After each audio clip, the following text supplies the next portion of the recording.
Una semana que estuvo marcada por la caída en las tasas de interés. Quizás es uno de los grandes momentos que se estaba esperando en el real estate en los Estados Unidos, que empezaran realmente a descender las tasas. La Reserva Federal se reunió y vamos a ver y vamos a estudiar en este podcast cuál ha sido el efecto real sobre las tasas de interés. Adicionalmente, inventarios que siguen creciendo. Haremos ese estudio de ver qué está sucediendo en el mercado de inventarios, cuáles son los mercados que realmente se están impactando en precios por esta subida de inventarios, porque no todos los inventarios están subiendo de la misma manera, de casas nuevas, de casas usadas, de zona. Así que vamos a ver en detalle cuáles son los mercados de Estados Unidos en que realmente esos inventarios se van a traducir en una baja o caída de los precios. Y adicionalmente vamos a estar revisando muy en detalle qué está pasando con los nuevos constructores. Los nuevos constructores siguen construyendo a los mismos niveles. Esto podría afectar en el futuro lo que tiene que ver con precios.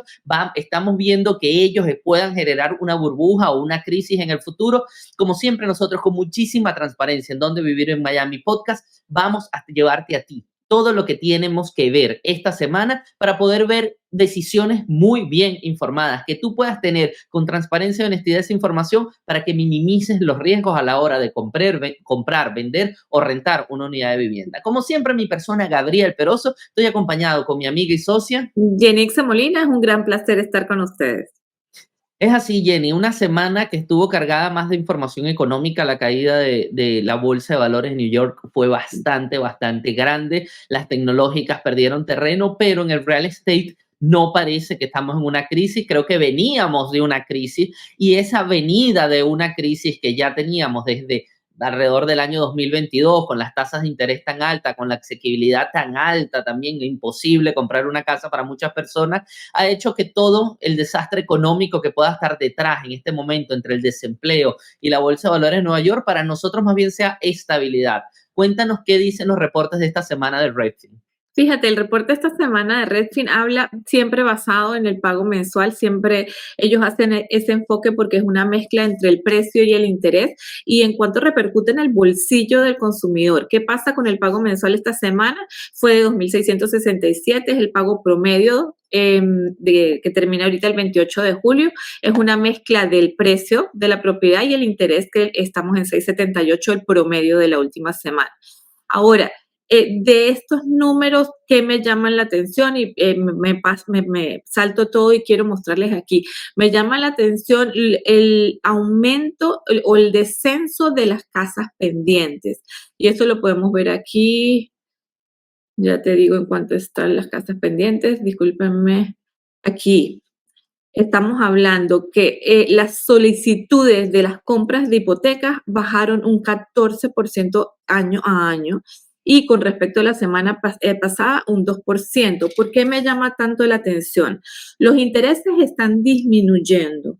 Sin embargo, vemos que la cantidad de personas aplicando a préstamos también.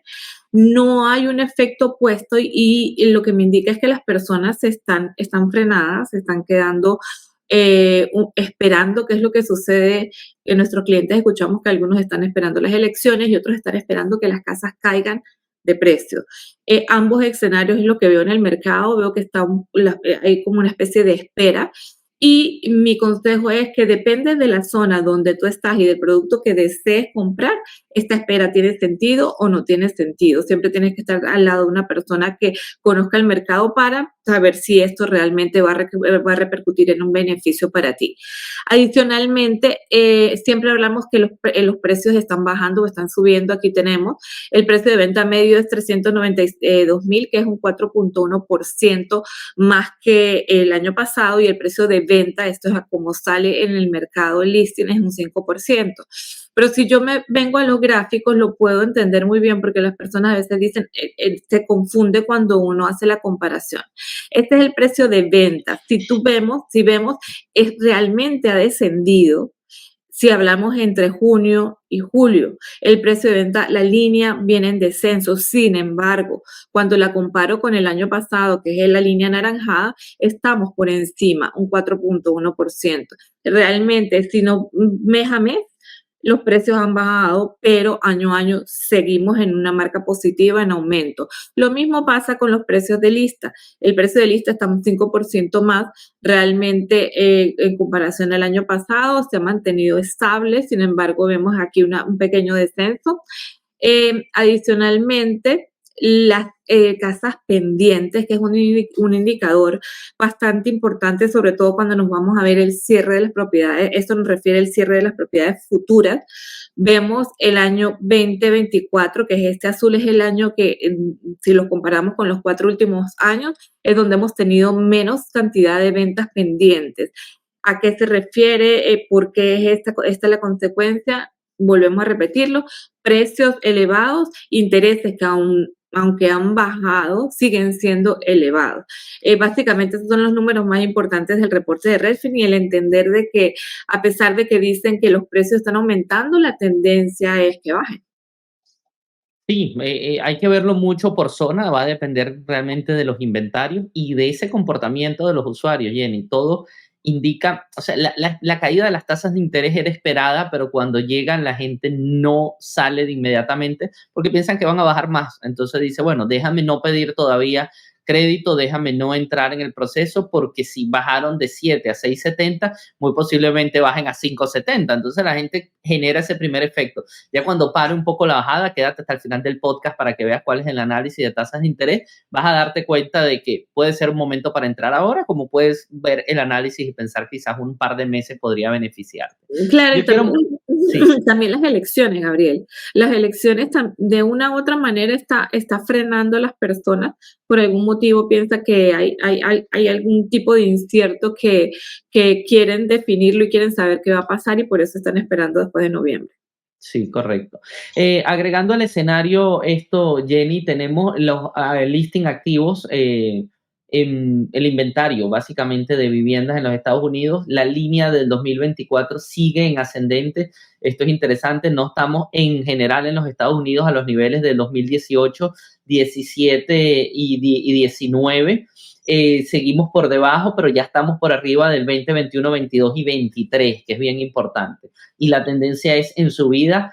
Esperemos a final de año poder llegar a los niveles normales prepandémicos. Esto va a ayudar mucho en la presión sobre los precios. Vamos a tener precios mucho más estabilizados. Adicionalmente, aquí ya viéndolo, la diferencia de 2019-24 por estado, estamos viendo que algunos estados ya presentan, como Texas y Florida, precios en general, inventarios en general por arriba de lo que tiene que ver con el prepandemia. Esto es interesante porque estamos comprando julio 19, julio 24, o sea que ya hay 3 estados, aquí se incluye uno más, pero bueno, Texas y Florida, que son los más importantes a nivel de vivienda, ya los vemos por arriba, por eso vemos incidencia de precios importantes en ambos estados, y Florida no en todos los mercados, pero si contamos en la costa oeste, realmente estamos viendo importantes cambios a nivel de precio. Aquí estamos haciendo el análisis julio 23, julio 24. Aquí vemos cómo se logró que esto estuviese en positivo en estos 2 estados, que básicamente es Florida tiene un 70% más de inventario año a año y Texas un 39% más. Estamos viendo Nevada, estamos viendo California, estamos viendo Washington, Washington State y la costa este en general, lo que tienen que ver las Carolinas, lo que tiene que ver Virginia. Estamos viendo cómo van subiendo de manera acelerada. Esto es importante tomarlo en cuenta desde el punto de vista de que, recuerden, siempre el aumento de inventario se traduce en un mercado que va a variar de un mercado de vendedores, un mercado de compradores, o en principio un mercado balanceado donde va a haber mucha más negociación si siguen entrando en estas cantidades. No creemos que sea altamente preocupante, Jenny, el exceso de inventario, hasta que realmente tengamos una incidencia en precios. Yo no creo que en Florida podamos tener una incidencia en precios. Vamos a ver más adelante cómo están entrando viviendas de nueva construcción y también vamos a ver cómo están, cuál sería lo que llaman la tasa de bloqueo, o sea, el punto en el que saldrían muchas ofertas al mercado porque la gente que compra una casa y tiene una tasa de interés actual, y esa tasa de interés dice, yo no voy a dejar mi tasa del 3% por comprar una casa al 6%. Jenny les va a hablar de cómo está funcionando esa tasa de bloqueo y cuál debería ser el número mágico para esa gente que tiene tasas de interés baja pueda entrar al mercado. Lo que sí podría influir necesariamente en los inventarios definitivamente, y luego en los precios. Y aquí es un gráfico que quizás está muy lleno de pelotitas, pero en general en ese gráfico podemos ver, cómo Florida, el color de la pelotita está indicando el porcentaje de cambio de precio. Mientras más azul quiere decir que están subiendo los precios, todo lo que tiene que ver rojo o naranja quiere decir que los precios están iguales o están bajando, y estamos viendo Florida bien plagado de este color, menos el sur de la Florida, que sabemos que aunque el inventario sigue entrando en niveles muy importantes, seguimos teniendo precios altos y los precios bajando en muy pocas zonas. Eso se debe básicamente a que todavía hay demasiada demanda, así haya entrado el inventario normal que debería haber para la época. Jenny, sé que todo este tema de precios, todo este tema de inventarios, todo este tema de asequibilidad que hemos estado hablando durante los últimos año y medio, creo aproximadamente, ha influido en lo que tiene que ver con las rentas. Sé que tienes información y números de cómo es la presión sobre las rentas y que sigue siendo más, vamos a decir, hoy más típico alquilar que comprar. Cuéntanos qué hay sobre esto. Y fíjate, ¿cuál es el análisis? El análisis es, hoy en día, la población de personas que rentan o la cantidad de familias que rentan es superior a la cantidad de personas que desean comprar. ¿En cuánto? Básicamente 3 veces más. En un artículo de Redfin leemos que en este último trimestre, aquí está, en el segundo trimestre, la población de personas que rentan aumentó un 1.9%, mientras que la población de personas que compran solo aumentó un 0.3%, un 0.6%. Ambos llevaron el resultado total a cifras récord. Básicamente también la población está en una cifra récord. ¿Y por qué esto está sucediendo? Fíjense, los pagos hipotecarios han aumentado un 90% desde que la pandemia sucedió, y las rentas un 23%. Este es un promedio a nivel nacional. Sabemos que en unas zonas 70-80% lo que es el aumento de las rentas, pero este promedio a nivel nacional básicamente lo que nos da lectura es que obviamente el precio de las propiedades y el comprar una casa, cuando vamos a la relación precio e interés, subió mucho más de lo que han subido las rentas. Por eso para una familia es mucho más fácil hoy en día rentar. Fíjense, en este gráfico, la parte azul es la cantidad de compradores, de dueños de propiedades, y la parte roja nos muestra los inquilinos. Es mucho en este año 2024, es mucho más alta la cantidad de inquilinos, a pesar de que en este gráfico te lo muestro, en la parte azul me muestra la cantidad de condominios que se están construyendo, y en la parte roja es las familias que quieren rentar. Vemos que ahí nos muestra la diferencia entre la oferta y la demanda, y por eso es que las rentas, a pesar de que en algunas zonas están disminuyendo, no van a disminuir completamente, porque aquí hay una gran diferencia entre la oferta y la demanda. Es complicada la situación económica y la asequibilidad desde cualquier punto, como comprador y como arrendatario, pero para el arrendatario es mucho más sencillo el hecho de rentar una propiedad. Para poder entrar en la renta es menos el capital que se necesita, e inclusive la calificación de un arrendatario es bastante sencilla comparada con un comprador. Sí, este es el escenario de hoy. Esto podría variar con la bajada de las tasas de interés. Esperemos que, sobre todo, primeros compradores veamos entrar en el mercado pronto, muchos más primeros compradores. Esto también va a depender, Jenny, de lo que tiene que ver con la nueva construcción. Le quiero mostrar gráficos relativos a nueva construcción. Y esto es cómo se comportó el cierre de casas o la venta de casas de nueva construcción en el 2023 según las áreas metropolitanas.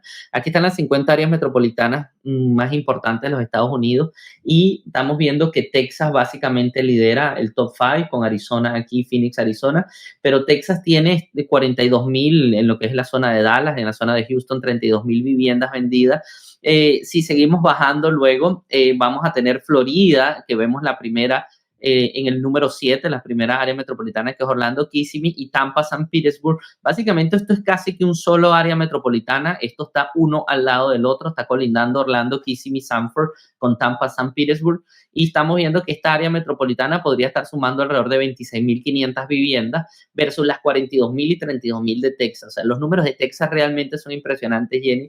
Sabemos que empresas como SpaceX, como Tesla mudaron sus sedes, y muchas empresas también mudaron sedes, sobre todo desde el punto de vista industrial a Texas, aunque para Florida la migración ha sido más desde el punto de vista comercial o desde el punto de vista financiero, que empresas han mudado su sede.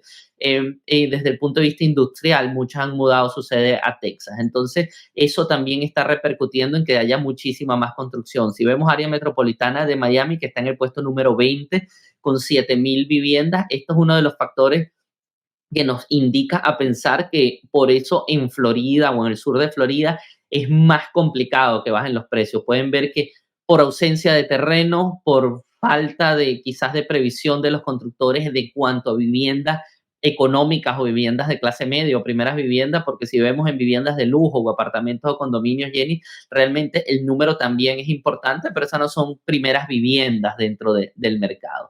Estos son números que nosotros analizamos porque te pueden dar a ti indicadores de cómo poner ofertas, de cómo está el mercado, si el mercado se ha ido calentando, si el mercado no se está calentando. Hoy en día estamos viendo preconstructores, y lo sabemos por experiencia, que están dando muchísimos incentivos a los compradores en cash y en crédito, porque tienen que salir de los inventarios. A pesar de haber menos construcción, los inventarios siguen bajos. Adicionalmente, ¿qué pasa? También porque dan incentivos. Resulta que aunque los inventarios de primera vivienda, de viviendas nuevas están alrededor de 9 meses, que es bastante, ya es un mercado básicamente de compradores, estamos viendo, y esto es solo analizando uno de los principales constructores de los Estados Unidos, que es KB Home, que es el número 545 de la lista de Fortune 1000, o sea, la empresa 545 de 1000, está dando rendimiento a sus accionistas en la Bolsa de Valores de New York todavía sobre el 20%. Estamos viendo que desde 2000 al 2004 no había dado rendimientos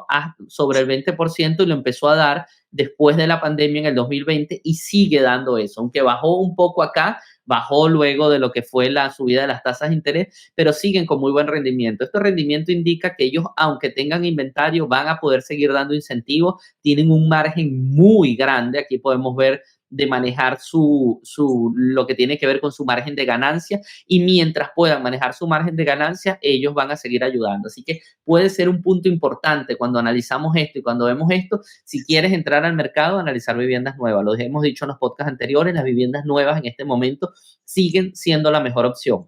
Están en precio muchísimas veces iguales y hasta más económicos que lo que son las viviendas usadas. Estás entrando en una vivienda que tiene garantía, estás entrando en una vivienda que su obsolescencia es cero, porque estás comprándola nueva, mientras que si entras en una vivienda usada, su obsolescencia puede estar en 4, 5, 10 años. Adicionalmente, si es para invertir, la vivienda nueva va a tener muchísima más salida desde el punto de vista de la renta, porque la gente prefiere estrenar una unidad de vivienda que entrar en una unidad usada. Hay zonas de desarrollo muy importantes como Pembroke Pike, como Homestead, donde hay construcción en este momento.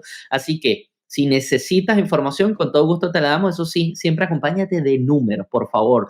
Siempre tienes que ver primero el número antes de hacer cualquier negocio. Recuerda que el negocio inmobiliario comienza al momento de comprar. Si tú compras bien, de seguro vas a vender. Nosotros te vamos a hacer análisis históricos y te vamos a hacer proyecciones futuras de cómo se comportaría esa unidad de vivienda, para que tú entres con la tranquilidad, sea tu primera vivienda o tu vivienda de inversión, de que el riesgo va a ser muy, muy bajo, porque estás acompañado de los números.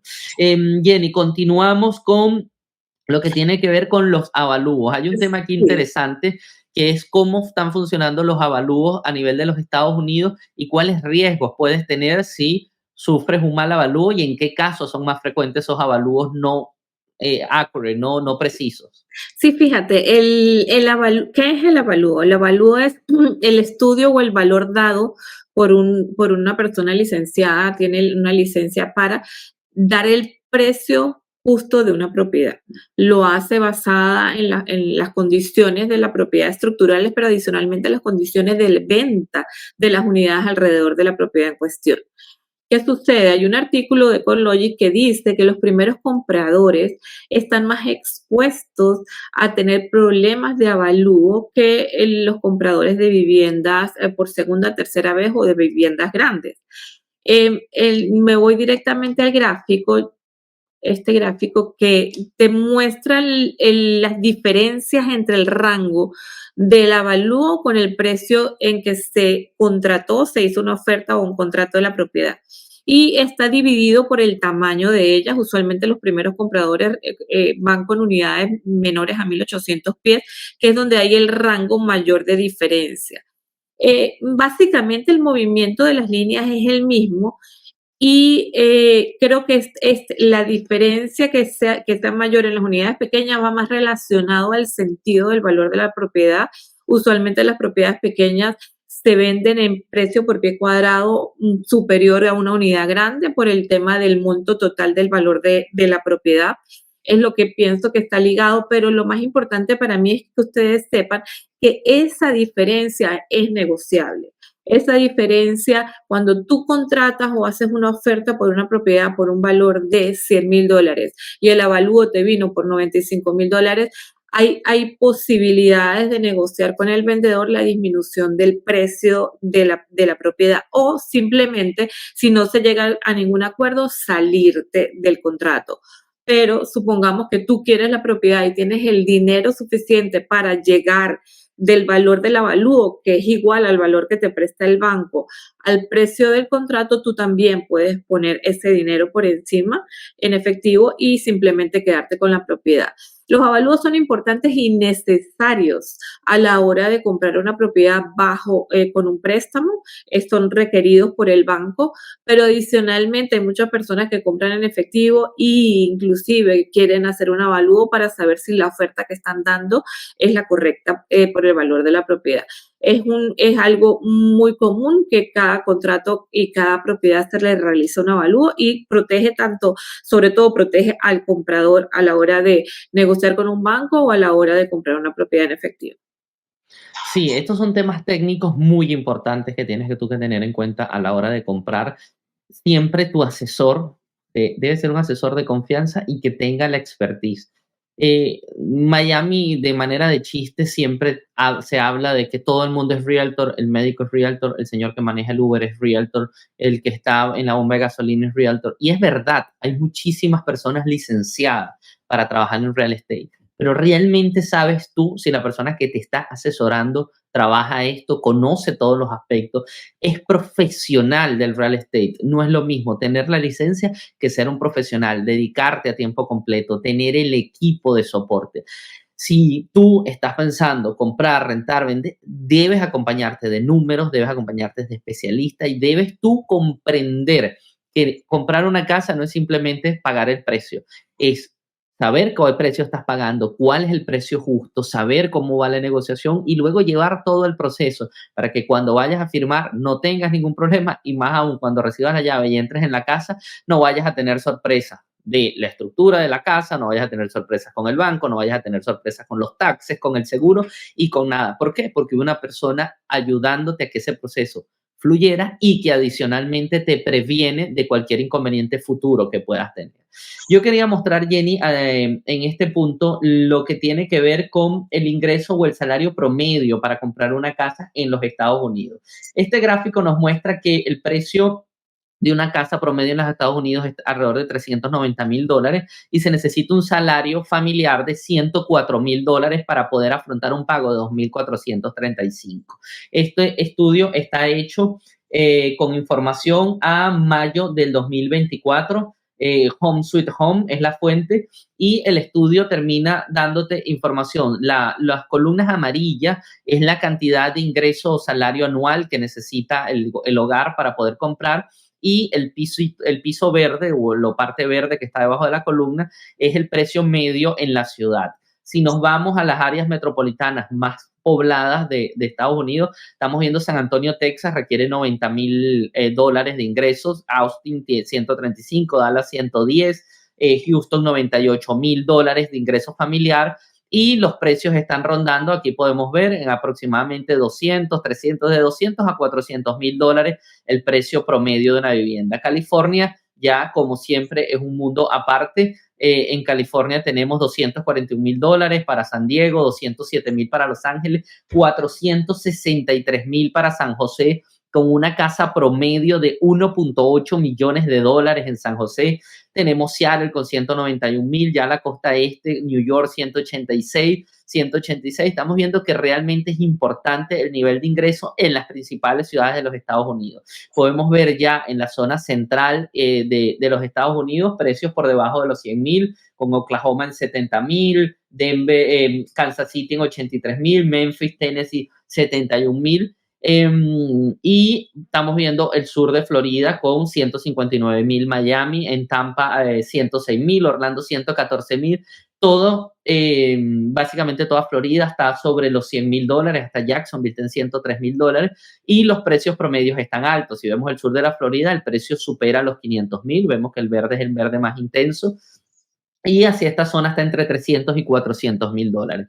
Jenny, se necesita más de 100 mil dólares si queremos ser hispanos y vivir en alguna de las ciudades que normalmente vivimos los hispanos, que son lo que tiene que ver con el Sun Belt, las líneas, el cinturón del sol, que es toda la parte sur de Estados Unidos. Ya vivir en el centro no es común que los hispanos vivamos hacia el centro. Y en la costa este de los Estados Unidos, los ingresos necesarios son bastante alto. No está fácil la situación. No. Esperemos que con las tasas de interés bajando esto pueda revertirse y veamos un proceso de disminución en la cantidad de ingreso necesario para poder asumir una cuota promedio de compra de una vivienda.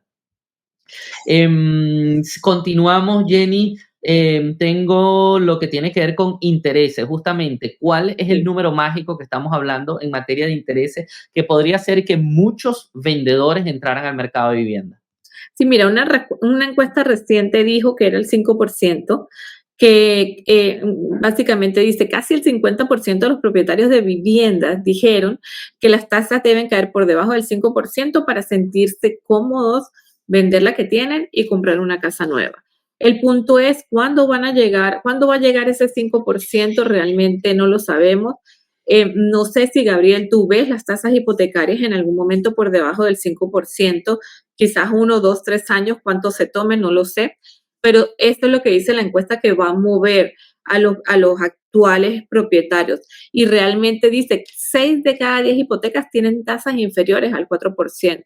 Realmente hay personas que por situaciones de vida van a tener que salir de esta tasa hipotecaria, mudanzas, cambio de trabajo, muchas otras cosas que suceden para hacer el cambio de este tipo de propiedades.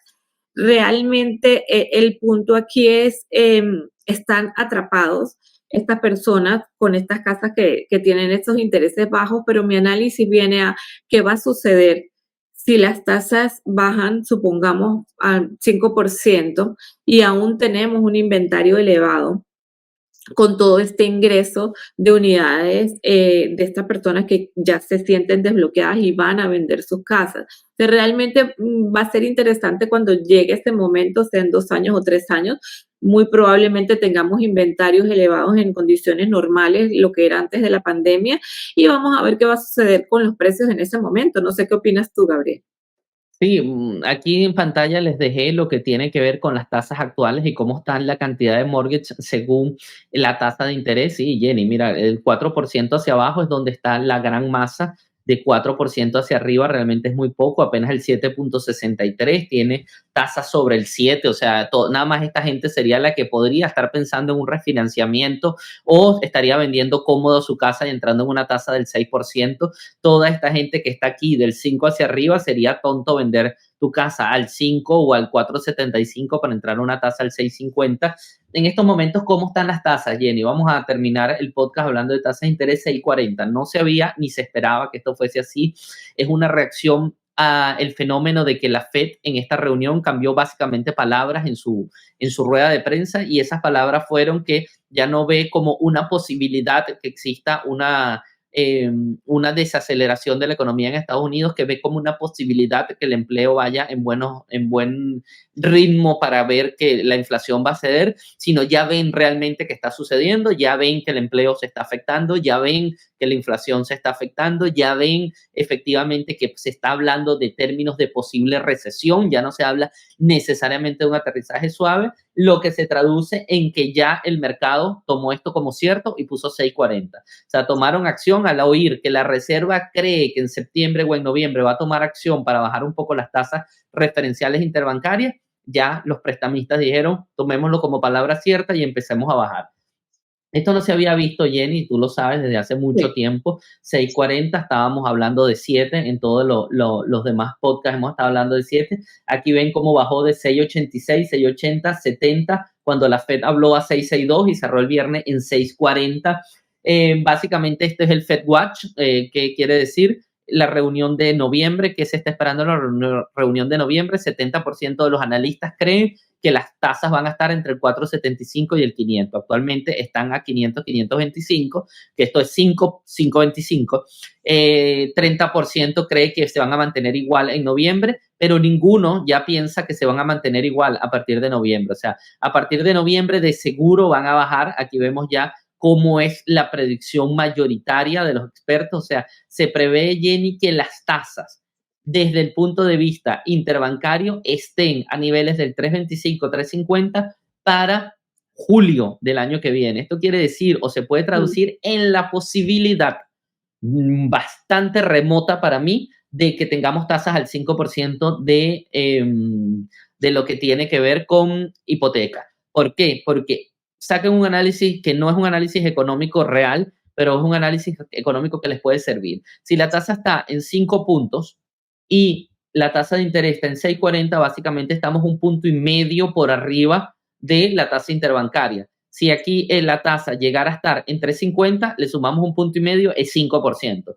sea, pero eso es un cálculo no de economistas, sino un cálculo realmente de regla de 3. O sea, en este punto, 3.25, 3.50, es donde se podría traducir en una tasa de interés al 5%. Básicamente, ¿qué pasó?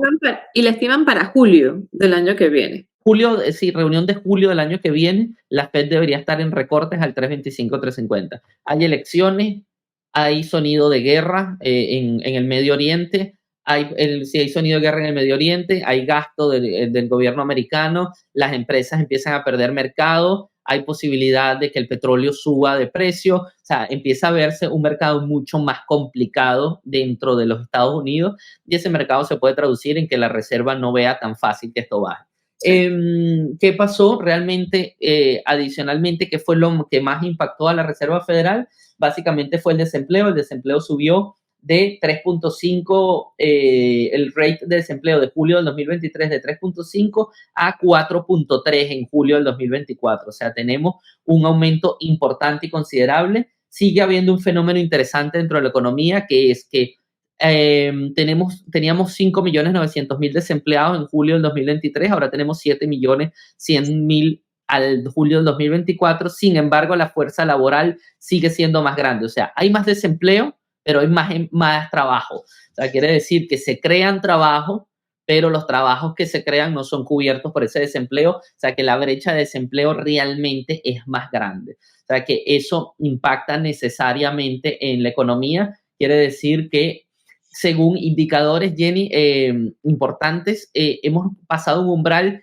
que es un umbral que se llama el crecimiento exponencial de empleo dentro de los Estados Unidos. El crecimiento exponencial de empleo quiere decir que se prevé normalmente que el índice esté entre un 80 y un 90%, que todas las empresas, perdón, que entre un 80 y un 90% de las empresas en los Estados Unidos año a año crecen en su nómina. O sea, la empresa va creciendo en su contratación. Entre el 80 y el 90% de las empresas se comportan así. Hoy en día estamos en el 62%. Históricamente indica que si el 65% de las empresas no están creciendo año a año, viene una recesión. Eso es lo que indican los números estadísticos. Quiere decir que se podría avecinar una recesión. La Reserva lo está previendo, la Reserva Federal, y por eso ya está hablando de que para septiembre va a suavizar lo que tiene que ver con las tasas referenciales. Eso es todo lo que tiene que ver con tasas de interés. Jenny, algunas palabras finales de cierre de este podcast, que esta vez creo que es históricamente el más largo que hemos grabado. Mira, fíjate, las palabras básicamente, los números que nosotros les hemos estado dando son números promedio nacionales. Realmente, si tú estás interesado en comprar, sea para inversión o para primera vivienda, tienes que estar asesorado por una persona que es experta en el área. Nosotros estamos en Miami, Florida, estamos súper expertos en el área, estamos a tu orden si nos deseas contactar. Y si quieres saber de algunas otras zonas, con mucho gusto nosotros estudiamos los números y te damos nuestra mejor opinión. Básicamente, contáctanos. Como siempre, contáctanos, estamos a un solo clic de distancia. Allá abajo verán el link, el WhatsApp, y simplemente pregúntenos, estamos aquí a sus órdenes. Es así, Jenny, con muchísima transparencia. Siempre traemos números, traemos información directa y se la analizamos a ustedes para que entiendan lo que está sucediendo en el mercado del real estate de los Estados Unidos, sin ocultarle nada. Aquí no estamos engañando, siendo unos agentes inmobiliarios que solo que te estamos diciendo lo necesario para poder lograr una venta, una renta, una compra. No, aquí simplemente damos información que es la que nos sirve a nosotros para estar toda la semana asesorando a nuestros clientes. Muchísimas gracias a todos los que nos ven. No dejes de darle like con el pulgar hacia arriba, que mucho sirve para que este video sea difundido. Coméntanos, cualquiera de nuestros canales de comunicación están debajo del video. Y, por supuesto, compártelo si sabes que a alguien le puede interesar y suscríbete para que no te pierdas nada de nuestros 4 podcasts semanales. Actualidad de los Estados Unidos, actualidad de la Florida. Estamos analizando productos como lo hacemos con nuestros clientes y, por supuesto, nuestro podcast financiero con un mortgage broker para darte los mejores datos de cómo llegar a pedir un crédito hipotecario en los Estados Unidos. Muchísimas gracias una vez más. ¿Dónde vivir en Miami Real Estate? Transparencia total.